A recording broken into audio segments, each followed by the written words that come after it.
So I'm Lindsay. I'm the new fire ambassador for the Angel Fire Department. Doing fire slash wildfire education, things like that. And we recently passed a defensible space ordinance. It went live yesterday, so it's on the village website under ordinances. I have some copies back there, and we have it posted on our Angel Fire Facebook page. Working on getting it on our website as well, on the village website. But I have a little presentation, and then once we get through that, then we can open up for some questions. So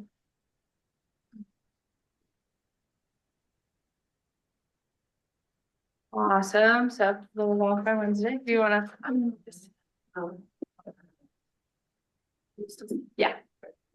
If you want to switch to the next page and probably the next after. So, the defensible space ordinance, basically defensible space is the area around a structure, your home, where vegetation and landscaping has been modified to reduce wildfire threat from, surrounding wild land. So, our defensible space ordinance basically set out to, just help people with their property and try to save, people's homes in the event of a wildfire. So just giving you guys some guidelines. This is fully voluntary right now with our phases. We have 3 phases, and this is phase 1. And it basically is just giving you some guidelines on how to better protect your house. If you want to switch to the next one too. So we have 3 different home ignition zones. We're gonna have the immediate zone, which is the 0 to 5 foot from the home. This is a non-combustible area, and it's to prevent ember accumulation and reduce the likelihood of direct flame in contact with the home. And reduce radiant heat as well. So this immediate zone applies to all structures on your property. So it applies to your home, if you have a doghouse, a shed, somewhere that you're storing wood, things like that. You want to have at least a 5-foot buffer zone where that vegetation is heavily mitigated, okay? And certain things like roof and gutter maintenance, just make sure you're maintaining those throughout the year, because if they get clogged up with pine needles, leaves, things like that. Try to protect your eaves, so that includes fully enclosed tails, soffits, and just protect those undersides with ignition resistant materials. Screening, add some screens onto your vents. The NFPA kind of guidelines say 1 1/8 inch metal mesh, non-combustible, so metal, any other material that says non-combustible on it. And vegetation and landscaping, we really kind of just like to say don't have too much ladder fuels on the ground, or have any ladder fuels on the ground with that 0 to 5 foot. So that can include sometimes planting beds, things like that. If there's not a barrier between those and the home, they can sometimes be an issue. Trees are allowed within the 0 to 5 foot range with us. That's not saying that insurance isn't gonna say that something differently, right? As long as you extend your zone out 10 feet from that canopy and things like that. Otherwise, if you want to have trees within that zone, you have to have an 18-foot break between canopies from that canopy to the next. So going on to the intermediate zone. So that's the 5 to 30 feet. And sometimes with slope, it can be up to 100. It's kind of, when we go and assess your home, that's kind of what we decide, and we'll let you know. And most of the time with those home assessments, we go in, tell you what you could do better, and then we're gonna have a reassessment process as well. So really this is kind of all about landscaping, hardscaping, same thing. You're gonna have trees in this zone. We know you're gonna have trees in this zone, and we don't want you to get rid of all of your trees, right? We just want to make sure that we're not getting a big canopy fire. So when we have those canopy fires, usually there are ladder fuels on the ground. So just make sure you're clearing up your trees 6 feet, trying to get those ladder fuels. We like to say kind of, if if you're wanting to keep something, do 3 times the height of that louder fuel, prune up your trees. Same thing with tree spacing. We have a good amount on there. Just try to have that 18-foot space between crowns. So I'm not saying like one tree to the next tree, 18 feet spacing, right? Saying clump of trees here, we like that clump of trees. Let's have a fuel break over here, or try to find a spot where you can do that. And I will say the intermediate zone, if you have, we've kind of set it up to where if you have less than an acre, only the immediate and the intermediate zones apply. And so the next one, the extended zone, is for those larger properties. And that's 30 to 100 feet, and then could be up to 200 feet, even more, with some of the slopes we have in Angel Fire. But we like to say, you're more than likely just going to stay at that 200-foot zone. So this is just to reduce fire intensity by eliminating large fuel sources and breaking up continuity of vegetation. So once again, fuel break, right? Just try to get those fuel breaks in. Ladder fuels, I mean, obviously going out that far, there are going to be a few on the ground. Just try to trim them up as best as you can. Same thing with the trees as best as you can.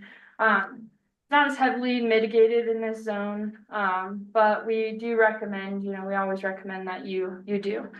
So this pretty much says for that, just kind of 6 feet between crowns, things like that, and just, get that deadened down off the ground, and really just look at that portion of land and figure out, hey, if there's this dead tree on the ground or this dead tree standing, maybe we should get it up out of there. So just really try to break up that fuel continuity. Otherwise, we've had a lot of back and forth with the firewood storage and questions, so I kind of put a good amount of information on there.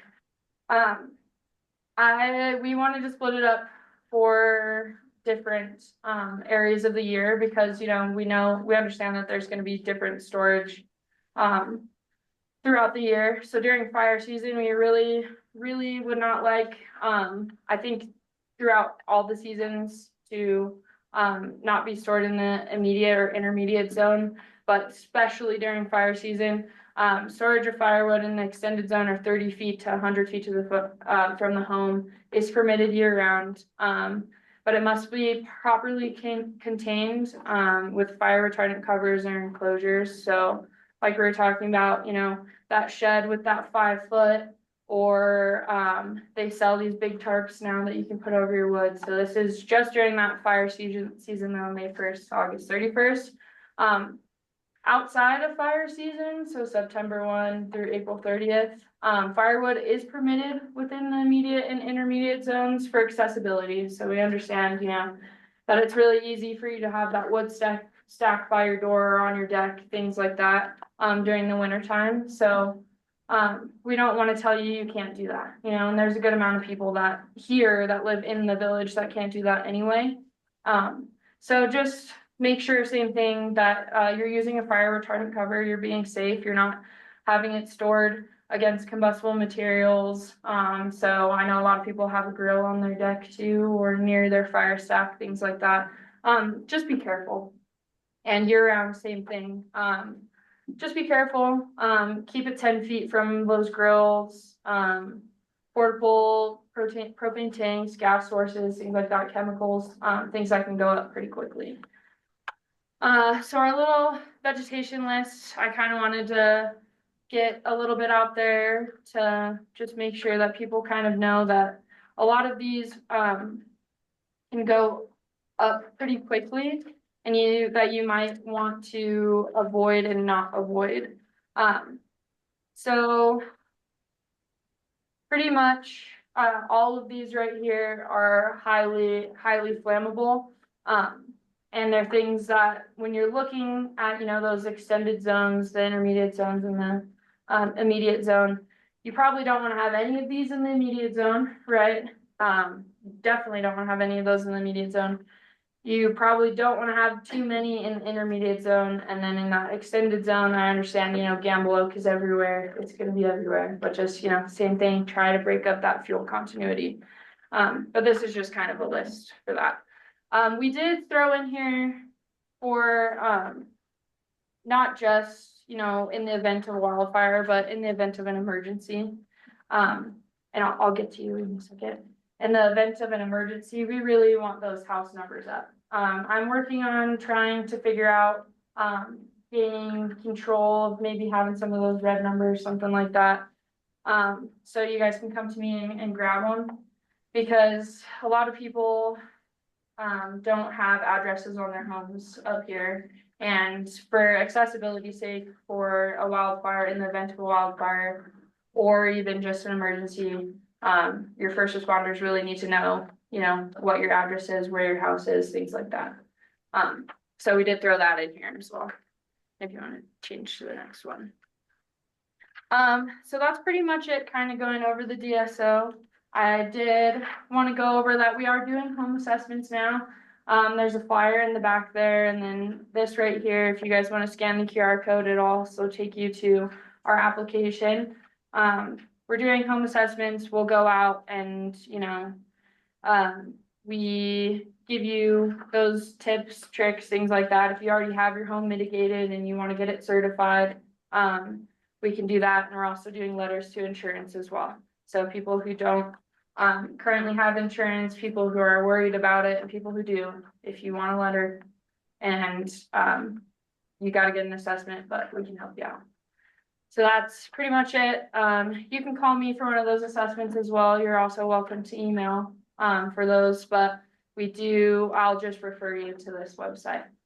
And then the next one, we have our SLASH program up and running again. That started yesterday, and we are trying to do it online. We're still doing applications for it in person though, on paper at Station 3. So if you guys have any SLASH, you want to be part of the program, things like that, same thing, that'll take you to our application there. You're totally welcome to call me, Captain Romo, and then I think there's one other person that's on there too, for any information on that as well. But otherwise, I'm pretty sure we're done. If you want to, yep, if you guys have any questions, anything like that, what can I do for you? This list of the things that burn easily. Yeah. These are the things that are native to this area. Yeah. I mean, that's what's there. Yeah, so that's like, I just wanted to give you a list of kind of like, it's hard because that's what's there, right? So when you're thinking, hey, I gotta cut down a couple of trees. Well, let's figure out which ones, right? If you're already looking into cutting down some trees, you might as well get rid of some of the ones that, are gonna go up. Ponderosa pine, things like that, the really big ponderosa pine are things that we're not super worried about. But all of these conifers, especially if they're small and they're under those big trees, they can catch fire pretty quickly. So we're just kind of giving you a list of like, yeah, this isn't telling you, that you have to get rid of all of these things, right? It's just kind of a, hey, be aware, you don't want these super close to your house if you can. So, do you have any other questions? I do have a concern. Mm-hmm. My lot is on a 45-degree angle. Okay. According to all the mitigation stuff, I should have 200 feet with nothing. No, not nothing. No, not nothing. The thing is, the house will go down the mountain with a landslide if I take all those. Absolutely, yeah. So this isn't telling you to take anything out, right? It's just kind of telling you that those guidelines of, we want you to have a fuel break, things like that. So if you have a big patch of trees that you really, really like on that 45-degree angle, maybe 18 feet down the road where you can't see, or down the slope that you can't see from your house, cut that 18 feet in between those canopies. We understand you want to keep your trees. I understand the erosion aspect of it. I went on an assessment a couple days ago, and they're on a really big slope like that, and I was like, they were asking me what they needed to cut down, and I was like, same thing, if you cut down a whole bunch of stuff, like, I don't want you to heavily mitigate over here because there's some erosion, right? So it's really up to the homeowner and, however we can help. But it's not telling you to cut, right? We're not telling you to do that. We're just telling you to be, more aware of the fact that, hey, if we don't have these fuel breaks, things like that, if we don't cut a patch over here or a patch over here, there's a higher likelihood of fire. So I'm not telling you to cut down 200 feet, nothing like that. I mean, I'm telling you to go through, get all that underbrush and try your best to mitigate that as best you can, rake your pine needles, things like that. Just try not to get, that fire up into the ground. Any other questions?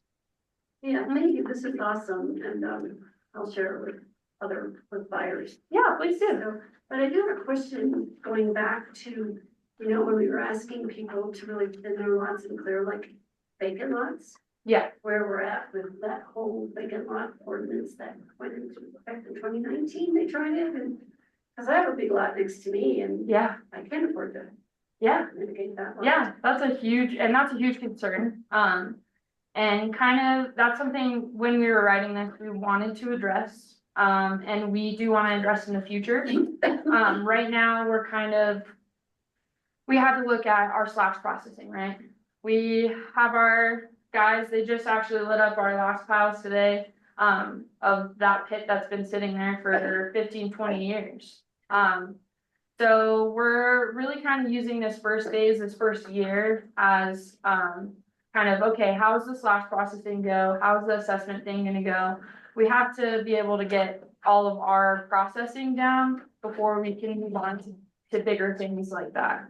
So that's why it's just phase one, and that's why we want to move into phase two, phase three, however many phases that we need, to be able to keep Angel Fire safe.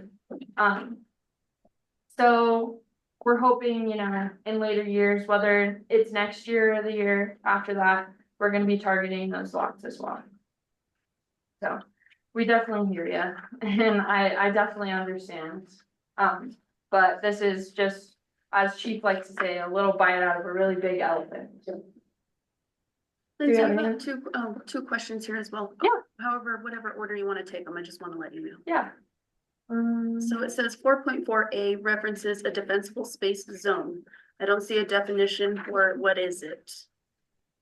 I'm gonna read it over, but I am assuming. You could probably take that as the home ignition zone. 4.2A, is that what it? 4.4A. 4.4A. Oh, adjacent properties.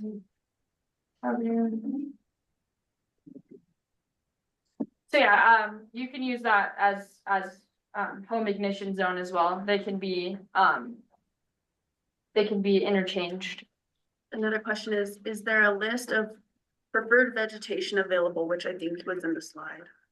Yeah, so that was flammable vegetation. I'm actually currently working on a list. I know that there's one that the Forest Service provides. And I just want to make sure to go through it and kind of take out the stuff that doesn't really apply to Angel Fire. But that should be available soon.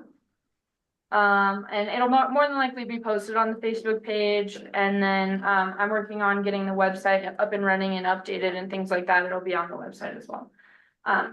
So it will be made available at some point for sure. Thank you.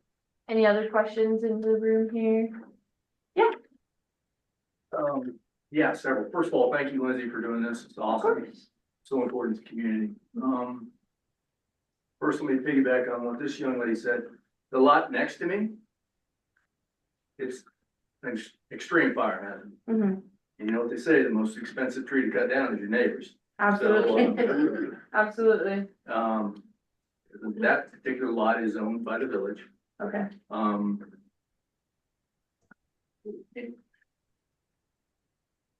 Can I do some firewise activity over there? I mean, would that help the community, or is that something that I should just leave over there as a threat? I mean, I think that would definitely help the community, right? Cause I can't speak on, law, and if you're willing to go in there, and I wouldn't know necessarily who you need to speak to on that.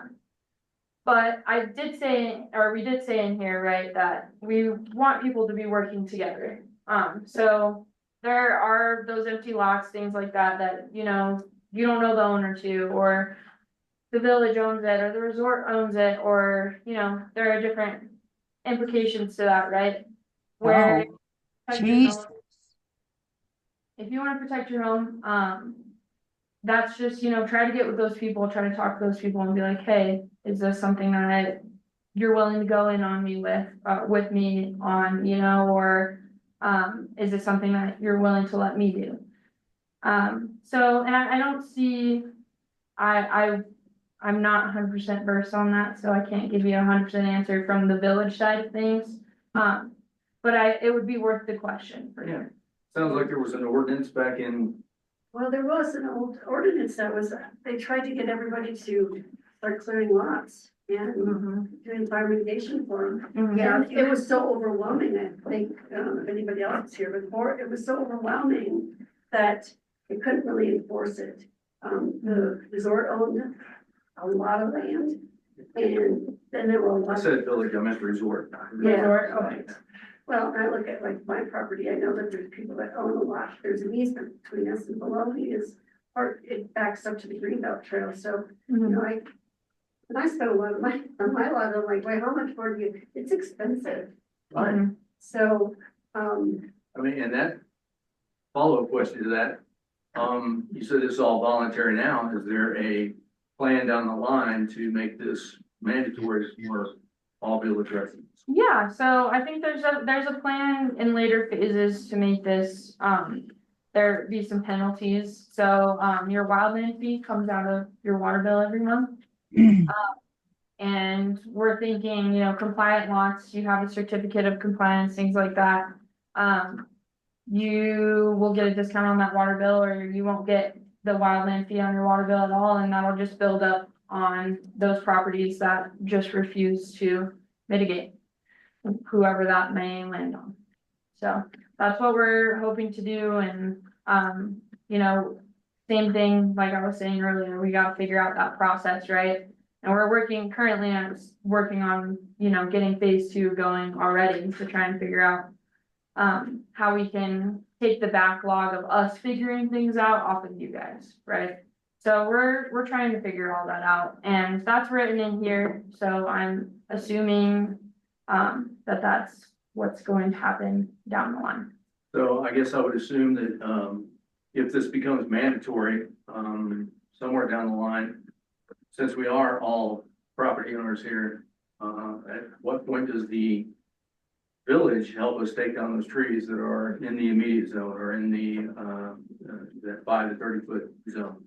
Is that And along the right of way of the road. Yeah. We did that at one point, but Yeah. it's grown up again and there are a bunch of dead trees in that area. Yeah, so currently, actually, we are working, on a couple of grants and things with Cimarron Watershed. They have one now, that they're going to be doing the perimeter of Angel Fire. We're hoping to get one, to do those roads and the evacuation routes.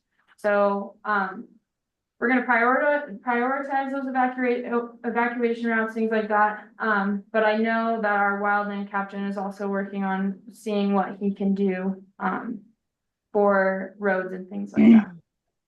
The other thing, when they did that before, they had a list of people that were authorized to contractors that were authorized to do it. Mhm. Is that still available or not? I'm also- sure that some of them have come and some of them have gone Yes. because that's the way things work. Yeah, around here. I'm actually currently working on that list right now. I was hoping to have it done by today. But I think we're also gonna reach out, to local entities, and we're also trying to find, state sanctioned people who can do it as well. Cause we know that a lot of people are gonna be wanting to do work on their land, and we wanna get people out there that, we trust and the village can trust. So, And they Working won't on it. run off with your money Yeah. and leave your stuff. we're trying, yeah, we're trying. So Yeah. currently working on it. Good person to mind. So, now this, if you came out and, gave me a certification of my house and Mhm. looked at it and stuff, cause I've been out looking at it again, and so there's easements, let alone, Yeah. and stuff like that. So then you can help homeowners get past, the easement, cause maybe it's a resort, or maybe it's the village, and whoever owns that easement would maybe pay for that. we don't have anything in the program, with that, but it's definitely something to look into. I mean, I can save all my receipts. there you go. But yeah, so that's definitely something to look into and reach out to me further on, and I can try to find the right people to ask those questions to.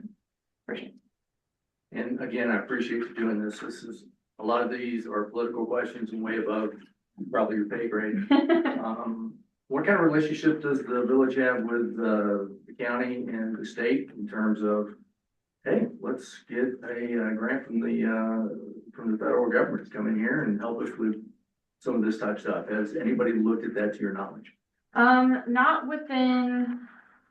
I mean, we're working on that grant for evacuation routes. That is a state grant that's federally funded, a CWDG grant.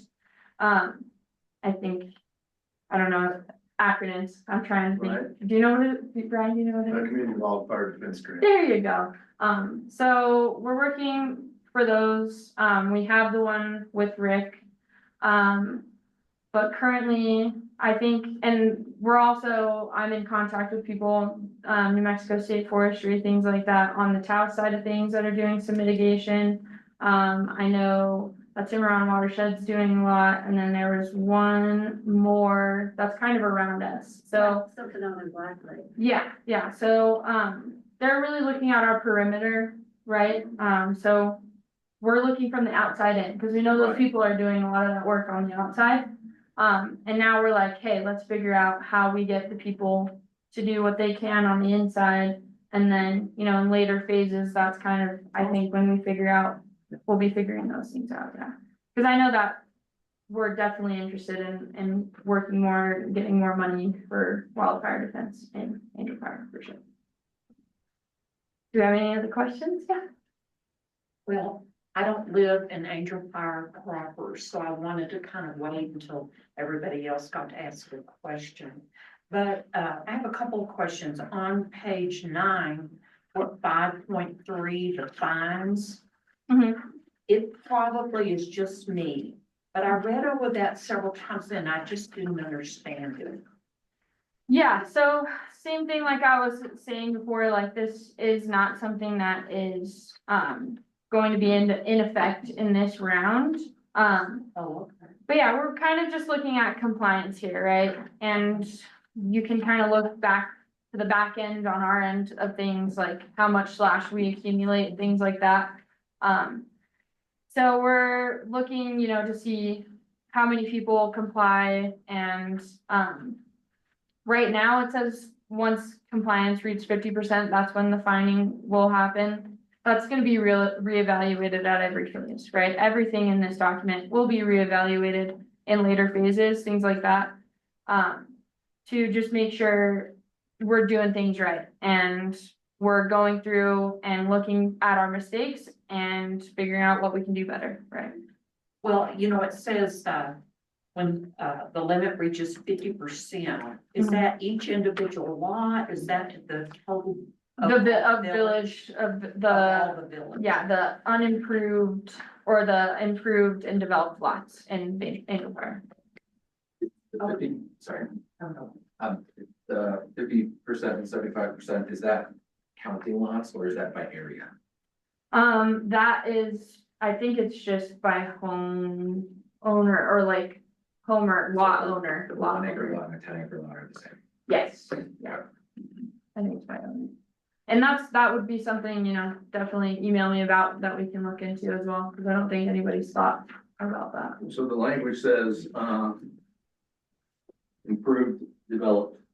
Well, I have an improved lot with utilities right next to me, several right next to me, Mhm. and there's no way I'm not gonna go out there and make all those fire wise and fire compliant. Yeah.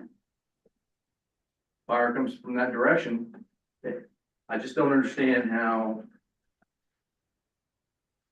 me making my lot fire wise, but the 10 lots north of me are not fire wise, Yeah, how that is going to mitigate yeah. my threat. Yeah, so we are actually, that is what we're targeting next, is those improved lots specifically. Because we understand that there are a lot of them that do get really bad, because people are like, oh, well, we're gonna develop these at some point, right? Why do I need to go in there and do that, right? So we're pretty much gonna be biting the bullet with that one and saying, hey, like, right now, we're biting the bullet, right? Later, we're gonna be like, hey, you gotta do this. This is something that needs to be done. From 2019 is like out the window. I mean, I haven't taken a look at it, and If you can look at it in the village. yeah, so Ordinances. I'm assuming. Because it really addressed, if you have, how much you needed to clear, because how many years you had, if you had a lot that you had, like, you had a half an acre versus you had 10 acres, Mhm, you know, they were gonna make everybody have to do it in the first year, they were gonna split it up to say yeah, half an acre of this year, and then kind of add on, and so. yeah, and that would be something to look at, you know, in our later phases too. I did take a look at that 2019 ordinance, right? And it was clear, you know, that it didn't work. And it's all of the things that we want to have happen, right? That's what they put on that piece of paper. They wanted that to happen. They want that mitigation to happen. They want people to be held accountable. That's what we want too, but we know that we can't just do that right out the gate. We can't.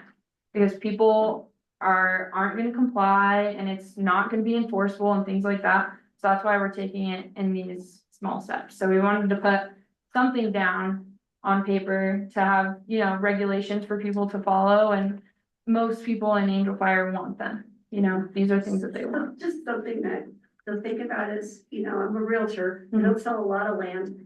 But when I do, like I just had 2 closings this winter on property up the mountain that way, Mhm. to the east.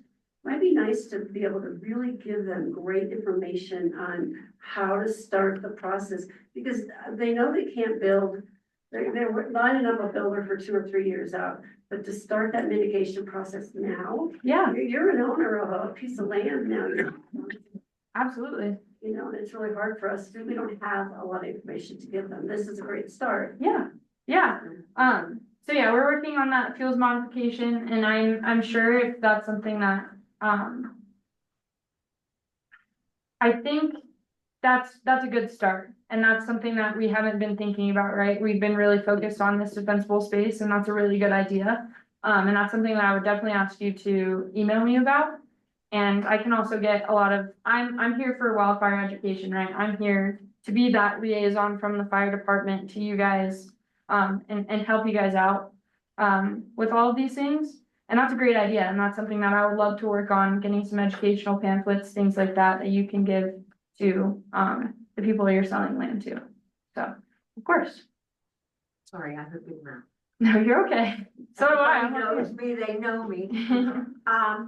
About 10, 12 years ago, we had a very active Firewise group here Mhm. that was doing, they went to the AFPO meetings and everything. And, one of the things that they offered was, house numbers. Mhm. Now, what the fire department put on my, gate posts, first of all, they put it on so you can't see it as you're coming up the road. You can only see it if you're looking sideways, perpendicular to the lot. And those numbers are so tiny, and at this point, you can see them at night. But the red has completely bleached out. Yeah. Okay, now the Firewise sign that I have is about this long and about 5 inches wide. And the numbers are about 4.5 inches tall. Okay. And they're reflective, so you can see them, Mhm. and it cost me $20. And Okay. it was one of the best, because believe me, you're going up the road, you can see my sign. Yeah. Yeah. So, you know, I would suggest trying to find out where those signs came from Yeah. and, offer them again, Yeah. because it's not that the lots are not marked. If there was a house there when they put those things on there, they're there, but they're parallel to the road, so you can't see them going up the road. Yeah, so that's definitely, I mean, that's something that as a like collective, the fire department has been thinking about for a little bit, especially since I've been on. We're also thinking about becoming a Firewise community as well. That's something that I'm working with our wildland captain on, to do. So that information, we're working on it is all I can kind of say, because we understand that it's a problem. It's not just a problem for you, right? It's a problem for Well, us. it's not a problem for me anymore, cause I bought that sign. Yeah, because you got the sign, right? Yeah, But, so, but other people, I mean, that was quite a while ago now. Yeah. There's so many new people in town yeah, since then. yeah, absolutely. I mean, I'm one of those people, right? I wouldn't know anything about that, right? I understand. I definitely understand. So yeah, we'll be working on it. Ken?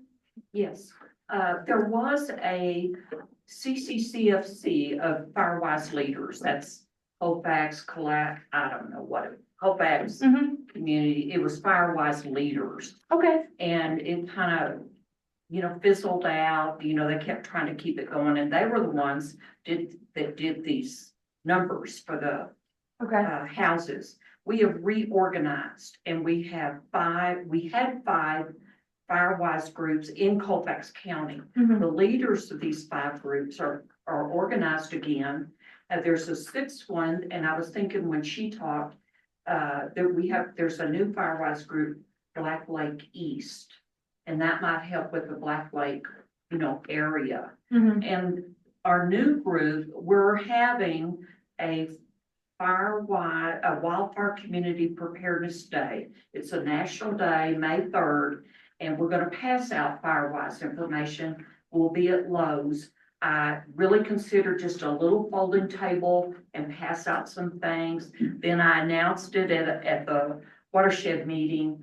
And so, Moreno Valley Volunteer Fire Department said they would bring a fire truck.